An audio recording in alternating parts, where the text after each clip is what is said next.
6장 6절부터 10절 말씀 같이 읽겠습니다. 성령이 아시아에서 말씀을 전하지 못하게 하시거늘 그들이 부르기아와 갈라디아 땅으로 다녀가 무시아 앞에 이르러 비두니아로 가고자 애쓰되 예수의 영이 허락하지 아니하시는지라. 무시아를 지나 드로아로 내려갔는데 밤에 환상이 바울에게 보이니 마게도냐 사람 하나가 서서 그에게 청하여 이르되 마게도냐로 건너와서 우리를 도우라 하거늘 바울이 그 환상을 보았을 때 우리가 곧 마게도냐로 떠나기를 힘쓰니 이는 하나님이 저 사람들에게 복음을 전하라고 우리를 부르신 줄로 인정함이로라. 아멘. 오늘 이 말씀을 가지고 주의 영이 함께함으로라는 제목으로 말씀을 좀 나누겠습니다. 루스드라에서 전도의 사명을 마친 바울은 다음 행선지를 향해 루스드라를 떠났습니다. 루스드라에 도착했을 때는 바울 일행이 바울과 실라 이렇게 두 사람이었는데 루스드라를 출발할 때는 그 두 사람의 루스드라의 디모데가 합류하여 세 사람이 되었습니다. 지난 시간에 말씀드린 것처럼 바울은 실라 그리고 디모데와 함께 자신이 1차 전도 여행 때 방문했던 이고니온과 또 비시디아 안디옥과 같은 성읍들을 다시 찾아갔습니다. 그리고 1차 전도 여행 때 자신으로부터 복음을 영접한 이방인 그리스도인들을 다시 만나 그들에게 제1회 예루살렘 공의의 판결 내용을 전해주고 그 내용을 지키게 했습니다. 그 내용인 즉슨 이방인 그리스도인들은 할례를 행할 필요는 없지만 교회 밖 유대인들과의 접촉점을 갖기 위해 유대인들이 혐오하는 짓은 스스로 삼가라라는 것이었습니다. 경건하고 거룩한 삶을 살 것을 명령한 것이죠. 그리고 바울 일행의 그 재방문으로 인하여서 현지 이방인 그리스도인들의 믿음은 더욱 견고해졌고 결과적으로 이방인 그리스도인들의 수가 날마다 더 늘어나게 되었습니다. 그것이 이제 5절까지의 내용이고 이제 오늘 본문 6절은 이렇게 시작이 됩니다. 성령이 아시아에서 말씀을 전하지 못하게 하시거늘 그들이 부르기아와 갈라디아 땅으로 다녀가라고 말씀합니다. 바울 일행은 계속하여 아시아에서 복음을 전하려 했습니다. 아시아는 오늘날처럼 아시아 대륙 전체를 가리키는 명칭이 아니라 오늘날 터키 대륙의 서쪽 지역, 서부 지역에 해당하는 지역의 명칭이었습니다. 그러나 웬일인지 성령님께서 아시아의 복음을 전하려는 바울 일행의 앞길을 가로막으셨습니다. 그래서 바울 일행은 터키 대륙의 중부 지역에 해당하는 부르기아와 갈라디아 땅을 거쳐서 북쪽으로 올라가게 됩니다.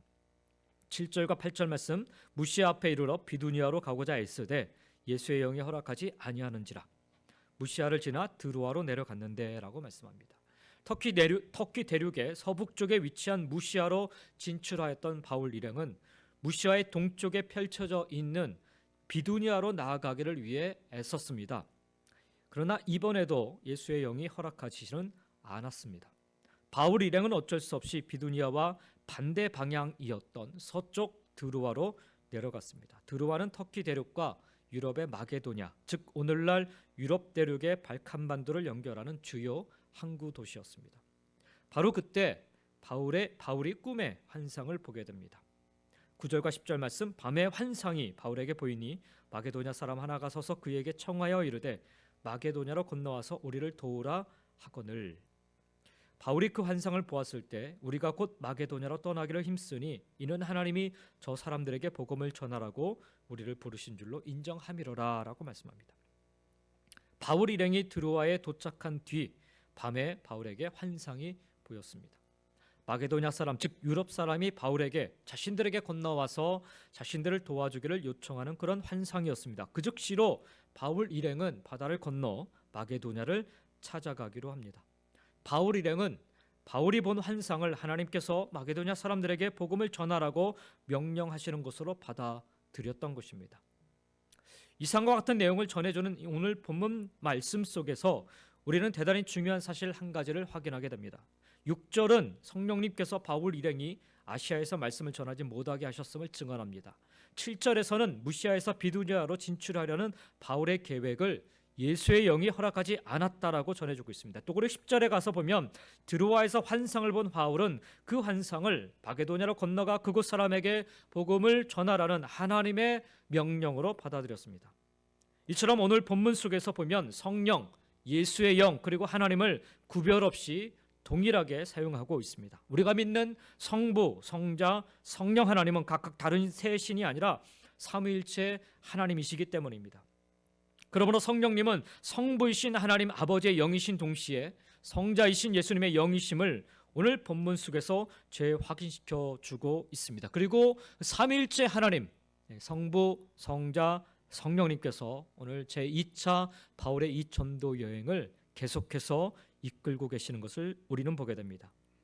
자, 그렇다면 주의 영이 바울과 함께하며 바울 일행의 발걸음을 어떻게 인도하셨고 어떻게 도우셨으며 또 당신의 어떤 뜻을, 하나님의 어떤 뜻을 이루셨는가, 오늘 말씀을 통해서 조금 확인해 보는 시간이 되었으면 합니다.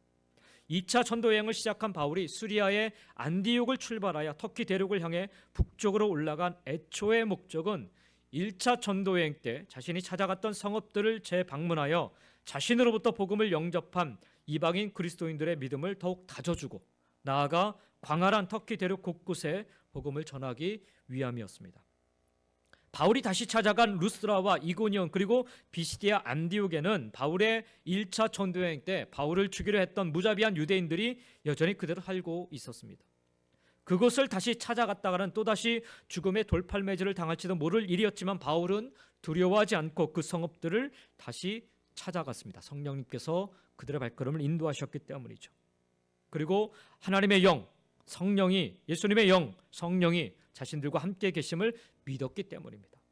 그러나 거기까지였습니다. 예수님께서는 바울이 터키 대륙에서 더 이상 복음 전하는 것을 허락하시지 않았습니다. 정확히 어떠한 방법으로 바울 일행의 길을 막으셨는지 오늘 우리가 읽은 성경에서는 분명히 밝히고 있지는 않지만 여기 사용된 단어 6절 같은 경우에 보면 말씀을 전하지 못하게 하시거늘 해서 못하게 하시다라에 해당하는 헬라어가 콜리오라는 그런 동사인데 이 단어는 반대하다, 금지하다, 거절하다 등의 아주 강력한 그런 의미의 뜻으로 사용되는 단어입니다. 즉 다시 말하면 아주 강력한 반대가, 아주 강력한 거절 등이 있었다라는 거죠. 그래서 그런 것들에 부딪혀서 결국에는 다른 길로 가야만 했다라는 사실을 알 수가 있습니다. 결국 예수님께서는 바울 일행의 발걸음을 드로아로 인도하시고 그곳에서 밤에 환상을 보게 하심으로 바울 일행을 바다 넘어 유럽 대륙으로 건너가게 하셨습니다. 애당초 바울의 2차 전도 여행 대상지는 터키 대륙에 국한되어 있었습니다. 아시아인이었던 바울이 유럽 대륙으로 건너가서 유럽인들에게 복음을 전한다라는 것은 바울로서는 그때까지 상상조차 못하는 그런 일이었습니다. 하지만 예수님께서는 거절과 금지와 반대라는 당신의 방법으로 바울을 유럽으로 인도하셨고 또 바울로 하여금 2000년 기독교 역사상 유럽인에게 복음을 전한 최초의 전도자가 되게 하시며 로마 제국과 유럽 대륙 복음화에 그 기초를 놓게 하는 일을 하게 하셨습니다. 하나님의 영이 함께 하는데 길이 막힌다, 일이 제대로 이루어지지 않는다, 사실 상상하기 어려운 일입니다. 하나님이 함께 하신다면 승승장구해야 되고 형통해야 하지 않을까요? 그런데 번번이 길이 막히고 복음을 증거하지도 못하고 심지어 지금껏 걸어가 보지 않은 전혀 새로운 길로 나아가라, 그렇게 인도하십니다. 하나님을 신뢰한다면, 우리가 믿는 하나님이 정말 창조주여 전능자이심을 믿는다면 사실 당연한 일임에도 불구하고 나의 상상 속에, 나의 개념 속에 하나님을 가두고 생각하니까 이것이 가로막힌다라고 판단하고 생각하게 된다라는 것입니다. 하나님의 영이 함께 하심은 나의 상상을 뛰어넘는, 내 생각의 지경을 넘어서는 일입니다. 그래서 믿음이 필요하고요, 그래서 순종이 필요한 것입니다. 믿음과 순종이 따르지 않으면 하나님이 함께 하심에도 불구하고 여전히 하나님 없는 세상을 살아가게 되는 것입니다. 하나님 없는 세상은 다른 게 아니에요, 여러분. 내가 주인인 것이 세상입니다. 내가 주인인 세상인 거예요. 내가 하고 싶은 대로, 내가 원하는 대로 살아가는 세상이 바로 하나님 없는 세상인 것입니다. 그러니 하나님과 함께 하고 있다라고 부지런히 열심을 다해서 우리가 고백하고 말도 하는데 실상 내가 하고 싶은 대로, 내가 주인 되어 내가 원하는 대로 살아가고 있다면 하나님 없는 세상 속에 내가 살아가는 것과 동일한 것입니다. 그래서 일이 뜻대로 되지 않으면 하나님이 살아계신 것이 맞는가 의심부터 하게 됩니다. 앞길이 막히면 절망하게 되고 분노하게 되며 또 원망하게 됩니다. 그러나 하나님의 영이 함께 하심을 믿으며 오늘 말씀처럼 성령이 아시아에서 말씀을 전하지 못하게 하자 거기서 멈춰서지 않고 다른 길을 찾아갑니다. 제가 오늘 지도를 좀 준비했는데 목사님 지도를 좀 띄워주시고요. 지도를 좀 보시면 분명히 멈춰 가지 못하도록 그 발걸음을 인도했는데 거기서 멈춰서지 않아요. 그리고 다른 길을 찾아서 북쪽으로 올라갑니다. 무시아에서 비두니아로 가고자 애썼는데 예수의 영이 허락지 않았다라고 말씀합니다. 예수의 영이 허락하지 않으니까 비두니아로 가고자 했었던 그 발걸음 중단하고 여행을 중단하고 안디옥교로 되돌아가지 않아요. 사람 같으면 일반적인 사람 같으면 아시아로 가서 원래 처음 1차 전도 여행했던 아시아로 가서 복음을 전하려 했는데 막혀요. 또 북쪽으로 올라가서 비두니아로 가려고 애를 썼는데 또 막혀요. 그러면 이 정도 되면은요 그냥 이번 여행은 하나님께서 막으시는가 보다, 안 되는가 보다, 가지 말아야 되겠다라고 생각하고 아마 되돌아가는 것이 당연할 거예요. 그런데 사도 바울과 그 일행은 인근 다른 지역인 드로아로 향하여 나아갑니다. 정반대. 비두니아는 동쪽에 있고요. 드로아는 서쪽에 있습니다. 그리고는 전혀 상상도 해보지 못한 아시아를 넘어서 유럽의 마게도냐로 오라는 환상을 보자마자 하나님의 영이 그리고 그리로 부르시는 줄 믿고서 순종하여 마게도냐로 나아갑니다. 사랑하는 성도 여러분, 이것이 하나님의 영이 함께하는 자의 모습입니다. 다른 길을 찾고 돌아서 가고 새로운 길을 개척하여 나아가는 하나님을 향한 변함없는 믿음을 놓지 않고 순종하며 계속해서 나아가는 모습. 올 한 해 저와 여러분의 모습이기를 간절히 소망합니다. 하나님과 함께하며 믿음과 순종으로 걸어가는 다른 길을 찾아서라도 우리가 나아가는 다른 길로 돌아서라도 계속해서 전진해가는 무모해 보여도 도전해가는 저와 여러분의 믿음과 순종의 인생 여정 다 되시기를 예수님의 이름으로 간절히 축원드립니다. 자, 그뿐만 아니라 6절을 다시 한번 보시면 성령이 아시아에서 말씀을 전하지 못하게 하시거늘 그들이 부르기아와 갈라디아 땅으로 다녀가라고 말씀합니다. 여기 6절 하반절의 주어를 보면은 그들이라고 되어 있습니다. 그들은 바울 일행입니다. 그러니까 오늘 여기까지 보면 바울과 실라 그리고 루스라에서 함께했던 디모데를 일컫는 주어인 것입니다. 그들이. 근데 10절 상반절을 다시 한번 보시면 10절에 뭐라고 얘기하냐면 바울이 그 환상을 보았을 때, 그 환상은 마게도냐로 건너오라는 환상이죠. 그 환상을 보았을 때 우리가 곧 마게도냐로 떠나기를 힘쓰니라고 적혀 있습니다. 그리고 여러분 사도행전 마지막 장인 28장 16절에 가서 보면요 뭐라고 증언하고 있냐면 우리가 로마로 들어가니 바울에게는 자기를 지키는 한 군인과 함께 따로 있게 허락하더라라고 말씀하고 있습니다. 바울 일행을 가리키는 주어 그들이 오늘 본문 10절에서부터 우리로 바뀝니다. 그리고 여기 16장 10절 이후부터 사도행전 마지막 장인 28장에 이르기까지 바울 일행은 대부분의 경우 우리라 일컬어지고 있습니다. 우리는 말하는 사람, 이 글을 쓰고 있는 말하는 사람 자신을 포함한 1인칭 복수형 주어입니다. 그들은 자기를 뺀 그 사람들만 얘기할 때 그들이란 표현을 쓰죠. 그러므로 여기 사도행전의 경우에는 사도행전을 기록한 사람 자기 자신을 포함한 그 의미로 우리 1인칭 복수형 주어를 지금 사용하고 있는 것입니다. 사도행전을 누가 기록했어요? 바울이 썼습니까? 그렇지 않잖아요. 바울이 아니라면 바울의 일행이었던 실라나 디모데가 썼습니까? 그렇지 않잖아요. 만약 그 두 사람 중에 한 사람이 사도행전을 기록했다면 바울 일행을 가리키는 주어는 진작부터 그들이 아니라 우리로 기록되었어야 마땅합니다. 사도행전을 기록한 사람은 우리가 잘 아는 것처럼 누가복음을 기록한 누가입니다. 그 누가라는 사람이 바울 일행이 드로아에 도착한 시점부터 자신을 포함하여 바울 일행을 우리라고 기록했다라는 것은 누가가 여기 드로아에서부터 바울 일행에 합류하였음을 의미합니다. 본래 바울은 터키 대륙의 서부 지역이었던 아시아에서 그 다음에는 북쪽인 비두니아에서 복음을 전하려 했지만 예수님께서 번번이 바울의 발걸음을 가로막으셨어요. 그 대신 예수님께서 바울 일행을 인도해 가신 곳이 다름 아닌 드로아였습니다. 드로아 항구였습니다. 그곳에서 바울과 누가를 만나게 하셨고, 누가로 하여금 바울의 일행이 되게 하셨습니다. 누가는 어떤 사람인가? 제가 종종 말씀을 드렸지만 바울은 골로새서 4장 14절에서 누가의 직업이 의사였음을 밝혀주고 있습니다. 그리고 바울이 누가를 만난 이 드로아는 바울 일행이 유럽 대륙으로 건너가기 위해 배를 탔던 항구였습니다. 이 이후에 바울의 2차 전도여행은 3차 전도여행으로 이어졌고, 생애 말년 로마를 찾아가 예수님을 위해 참수형을 당하기까지 바울의 삶은 매질과 채찍질과 옥살이의 연속이었습니다. 게다가 바울은 평소 지병을 앓고 있었던 사람입니다. 한마디로 말하면 바울은 몸에 질병을 달고 산 사람이었다는 얘기예요. 그래서 자비와 긍휼이 풍성하신 우리 주님께서 이 연약한 체질로 당신의 증인된 삶을 살고자 자기 자신을 내던진 바울을 위해 당신의 방법으로 의사였던 누가를 바울에게 붙여주신 것입니다. 바울은 재벌도 아니었어요.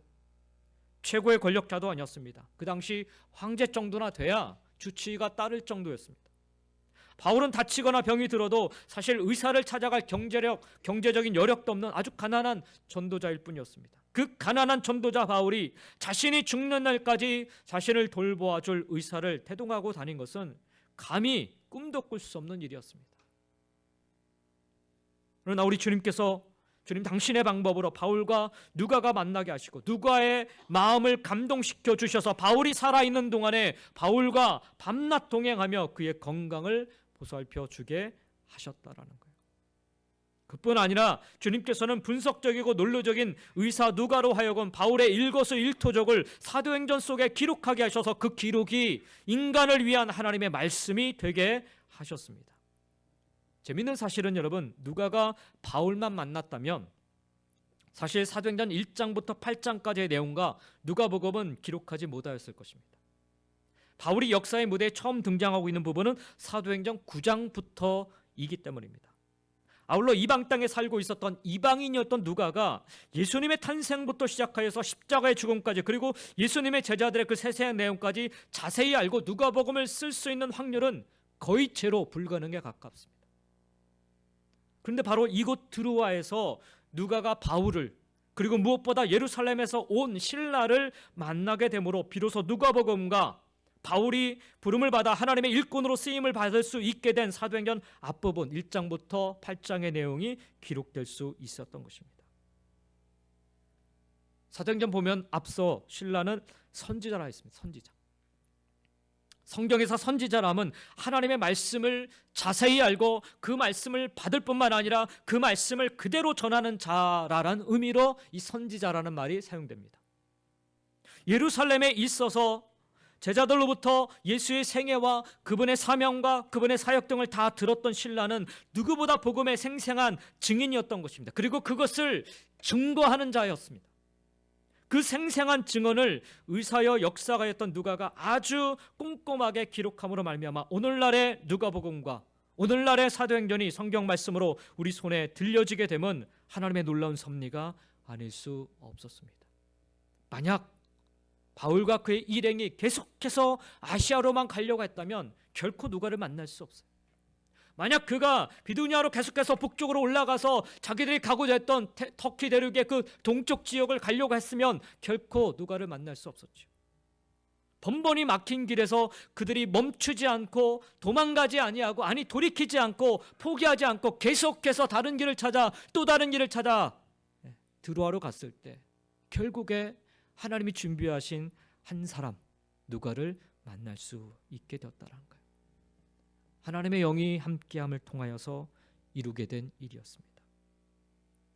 하나님은 바울을 위해 그의 전도 여행을 위해 동역자들을 준비하여 붙여주신 것이 아니라 장차 이룰 하나님 나라를 위해 이처럼 세밀하게 조율하시고 준비하여 사용하신 줄 믿습니다.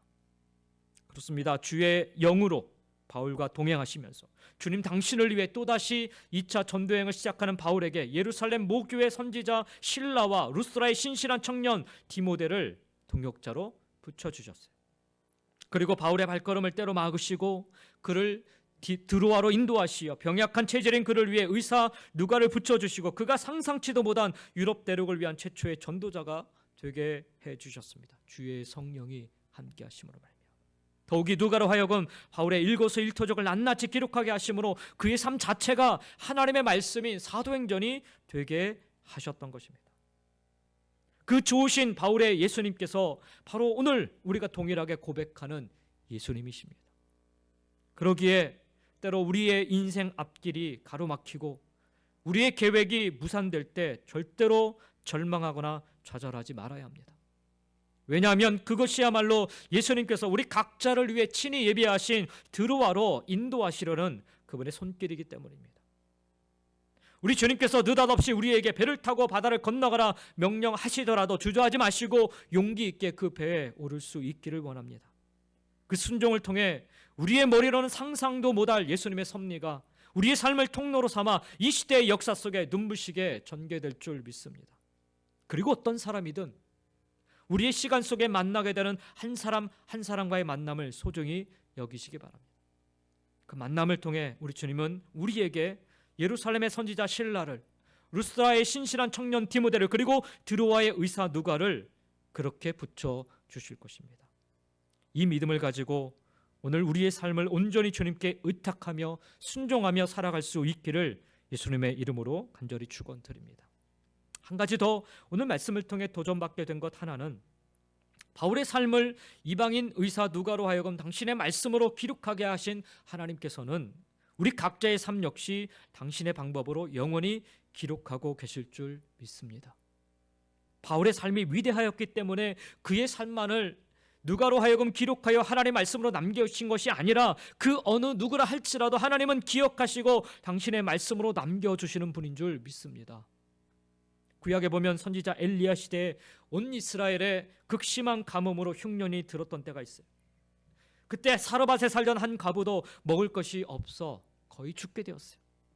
마지막 남은 밀가루 한 움큼과 기름 몇 방울로 아들과 함께 마지막 빵을 구워 먹은 뒤에 가만히 앉아 굶어 죽기를 작정해야 될 그런 판이었습니다. 그때 사르밧에 이른 엘리야가 그 과부에게 내가 배고프니 먹을 빵을 만들어 내오라 이렇게 요구를 합니다.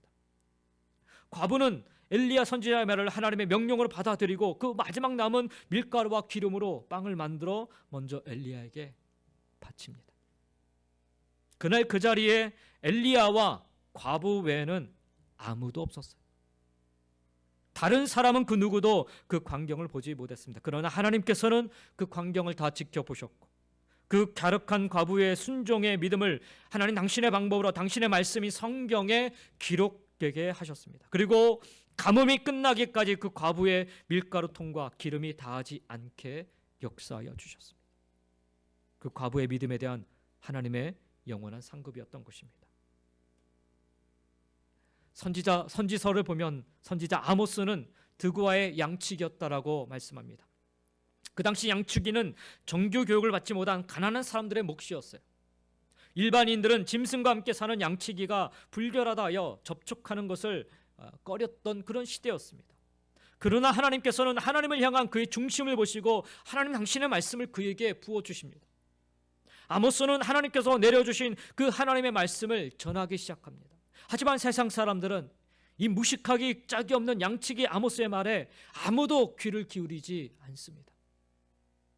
근데 여러분, 그의 말이, 그가 전한 그 말씀들이 2800년 전 허공 속으로 사라져버리고 말았습니까? 그렇지 않습니다. 여러분, 하나님께서는 하나님 당신의 방법으로 아모스가 전한 그 모든 말씀들을 당신의 말씀으로 성경 속에 기록되게 하셨습니다. 이거 역시 아모스에 대한 하나님의 영원한 상급이었습니다. 예수님 당시에 예루살렘 성전에는 입구가 나팔 모양을 한 13개의 헝금함이 있었어요. 그래서 예루살렘 성전을 들어갈 때마다 그 헝금함에 돈을 넣게끔 돼 있어요. 부자들은 자신이 얼마나 많은 금액을 헌금하는지 다른 사람들이 다 듣고 볼 수 있게끔 금화나 은화를 나팔 모양의 헝금함 입구에 소리가 나게 던져 넣었습니다. 그러나 그때 예수님 보시기에 가난한 한 여인은 겨우 한 고드란트를 가만히 헌금함에 넣었습니다. 한 고드란트는 근로자 하루 임금의 64분의 1밖에 되지 않는 아주 적은 금액이었습니다. 그 적은 금액을 조용하게 헌금함에 넣는 그 가난한 여인을 눈여겨보는 사람 아무도 없었습니다. 그러나 예수님께서는 그 여인을 지켜보고 계셨습니다. 그리고 그 가난한 여인에게 너의 헌금이 가장 값진 헌금이다 라고 칭찬해 주셨습니다. 말로만 칭찬한 것이 아니었습니다. 예수님께서는 당신의 방법으로 그 여인의 이야기를 하나님의 말씀인 이 성경에 기록되게 하셨습니다. 그 역시 그 여인의 중심을 기쁘게 받으신 하나님의 그 여인에 대한 영원한 상급이었습니다. 이상과 같은 사실은 하나님께서는 당신을 사랑하는 당신의 백성들의 삶을 하나님 당신의 방법으로 영원히 기록되게 하시는 분임을 우리로 하여금 깨닫게 해줍니다.